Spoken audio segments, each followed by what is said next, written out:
पुण्यात सकाळपासूनच जोरदार पावसाची हजेरी. रस्त्यावरील सखल भागात पाणी साचलं. पुण्यासह जिल्ह्यात ऑरेंज अलर्ट. रत्नागिरी जिल्ह्यात पावसाची जोरदार बॅटिंग. आजही पावसाचा रेड अलर्ट. प्रमुख नद्यांच्या पाणी पातळीत वाढ. अहमदाबाद विमान दुर्घटनेतील 47 जणांचे डीएनए जुळले. 24 जणांचे मृतदेह कुटुंबियांकडे सुपूर्त. अनेक मृतदेह ओळखण्यापलीकडे जळाल्याची माहिती. प्रभाग रचनेवर बारीक लक्ष ठेवा. महायुतीला फायदेशीर ठरणारे प्रभाग करण्याचा प्रयत्न झाल्यास तो हाणून पाडा. नवीन नोंदणी होणाऱ्या मतदारांची पडताळणी करा.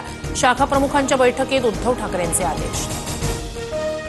मालवणमधील छत्रपती शिवरायांच्या पुतळ्याच्या चबुतऱ्याची जमीन खचल्याचा प्रकार समोर. सार्वजनिक बांधकाम विभागानं जमिनीला पडलेलं भगदाड बुजवलं. पुतळा किंवा चबुतऱ्यावर काही परिणाम झाला नाही. बांधकाम विभागाचं स्पष्टीकरण. आज शाळांची घंटा वाजणार. पहिल्या दिवशी शाळेत प्रवेशोत्सव आणि पाठ्यपुस्तक दिन साजरा केला जाणार.